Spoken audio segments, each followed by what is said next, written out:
एक इबादत है जिसे अखलाक कहते हैं, वो जिंदगी के हर हर लम्हे आपके दामन के साथ जुड़ी रहती है।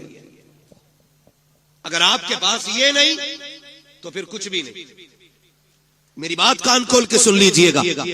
अगर अखलाक तल्ख है, अगर लहजों में कड़वाहट है, अगर ख्याल में गुरूर और घमंड है, तो फिर अल्लाह इबादतें मुंह पे मार देगा। आपकी इबादतें कम रह गई आपकी मजबूरी की वजह से, और फिर साथ अखलाक की दौलत लेके आओ, अल्लाह करीम है, वो अपने करम से आपको माफ कर देगा। लेकिन याद रखें, अखलाक भी बड़ी अहम दौलत है। आज ही हमारे पास नहीं है। आज इसकी सबसे बड़ी कमी हमारे पास है। आप देखें तो सही, मैं आऊं, कुर्सी आलीशान ना हो तो मूड खराब हो जाता है। लोग उठ के खड़े ना हो तो ख्याल आता है ये उठे क्यों नहीं मेरे लिए, इन्होंने इस्तकबाल क्यों नहीं किया मेरा, इन्होंने हाथ क्यों नहीं चूमे मेरे। फरमाया गया हुजूर की महफिल हो ना तो फिर गद्दी तलाश न कर, जगह जूतियों में मिल जा तो बैठ जा।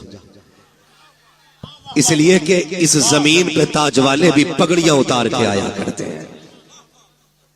ये इन महफिलों की अजमतें होती हैं, ये इन महफिलों की बरकतें होती हैं। लेकिन कड़वे इतने कि हम किसी को हजम करने तैयार नहीं, सख्त इतने कि किसी से नर्म लहजे से बात करने के लिए तैयार नहीं।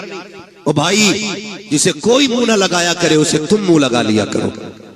इसलिए फरमाया गया, जो किसी का टूटा दिल जोड़ देगा अल्लाह उसे बेहिसाब जन्नत अता फरमा देगा। यार अच्छों से तो सब बात करते हैं ना, जिनके लहजे खूबसूरत होते हैं उन्हें तो सब सुनना चाहते हैं, जिनकी बातों में मिठास होती है उन्हें तो हर तरह बर्दाश्त किया जाता है। मजा तो तब है ना जब किसी ऐसे से बात की जाए जिससे कोई बात करने तैयार ना हो। और ये अखलाक की दौलत हमें हुजूर की चौखट से मिलती है, हुजूर की चौखट से मिलती है। कि जवान कान खोल के मेरी बात सुने। शायद मैं फ्री में जन्नत ना बांट सकूं, इसलिए कि मुझे पता है जन्नत इतनी सस्ती भी नहीं जितनी समझ रखी है। जन्नत सस्ती होती तो बिलाल कोड़े न खाते, जन्नत सस्ती होती तो करबला में 72 शहीद ना होते, जन्नत सस्ती होती तो हुजूर के चचा कलेजा निकलवाते। जन्नत मुश्किल है, तभी तो इतनी कुर्बानियां दीन के लिए दी गई है। कान खोल के मेरी बात सुन लेना मेरे भाई। बस ये सोच के ना सुनना आज तक मोबाइल में सुना, आज मुंह देख ले बंदा कैसा बोलता है। मैं कुछ भी नहीं, हकीकत ये है कि ये नाज ये अंदाज हमारे नहीं होते, झोली में अगर टुकड़े तुम्हारे नहीं होते, मिलती ना अगर भी हुजूर आपके दर से, इस शान से मंगतों के गुजारे नहीं होते। सारे हुजूर के दर का सदका है, सारी हुजूर के दर की खैरात है।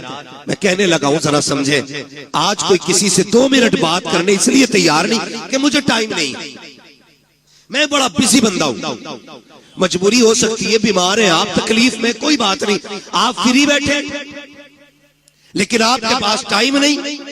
ये कहते थे इसे कौन मुंह लगाए, ये तो पगला है, इससे कोई 2 मिनट बात नहीं करता। चल तुझे मदीने लेके चलूं। और मदीना शरीफ वो जमीन है जिसके बारे में मेरा इमाम कहता, हरम की जमीन और कदम रख के चलना, अरे सर का मौका है हो जाने वाले। हाँ, संभल कर पांव रखना हाजियो, शहरे मदीना है, कहीं ऐसा ना हो सारा सफर बेकार हो जाए। भाई वो जमीन, और अरब की जमीन, ये उलमा जानते हैं, इतनी सख्त गर्मी होती है। अरब के लोग वहां की तपती हुई दोपहरी में दीवारों से चिपक चिपक के चलते हैं ताकि सूरज से जितना बचा जा सके उतना बच जाए।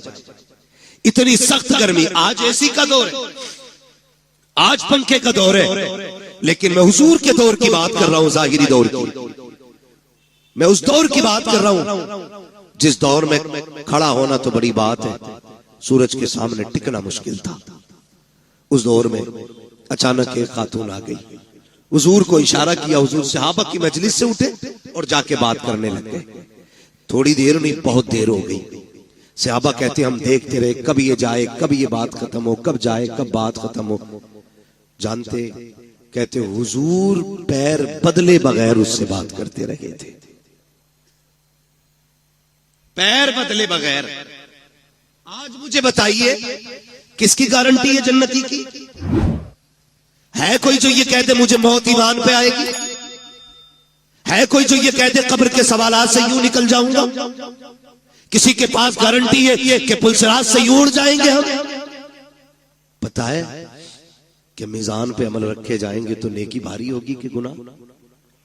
कुछ नहीं पता ना। तो फिर अकड़ किस बात की है, फिर घमंड किस बात का है। आज अपनों को वक्त देने का टाइम नहीं हमारे पास, 3 मिनट अपनों की बात नहीं सुन सकते। माफ कीजिएगा, ऐसे बड़े होने से कोई बड़ा होना नहीं कि आपको अपनों से मिलने के लिए नीचे उतरना पड़े। आप हमेशा इतने छोटे रहिए कि जब कभी अपनों से मिलना पड़ा करे तो कदम नीचे न लाना पड़ा करे। ये याद रखिएगा, वरना ये तकलीफें आज मुआशरे को खाती जा रही है। इन चीजों ने आज मुआशरे को तबाह कर रखा है। मुझे बताया जाए, अल्लाह ने 5 भाई बनाए तो 5 बराबर तो नहीं होते ना। कोई 50,000 कमाता है, कोई 1 लाख कमाता है, कोई किस्मत से 5 लाख कमा रहा है, कोई मुकद्दर से 10 कमा रहा है, कोई 50 लाख कमा रहा है। लेकिन एक ऐसा है जो सिर्फ ठेला लगाता है। भाई वो भी नहीं कही, वो भी ठेला लगा रहा है। मुझे बताओ, एक बाप के 5 बेटे, एक 50 लाख कमा रहा है, एक ठेला लगा रहा है। बताओ कसूर किसका है? कोई कह सकता है कि ये जो ठेला लगा रहा है इसने कोई गुनाह किया था जिसकी वजह से इसको ठेला दिया गया? या जो एक साइन से 50 लाख कमा रहा है इसने कोई ऐसी नेकी की थी कि इसके एक साइन से 50 लाख पैदा होते चले जा रहे हैं?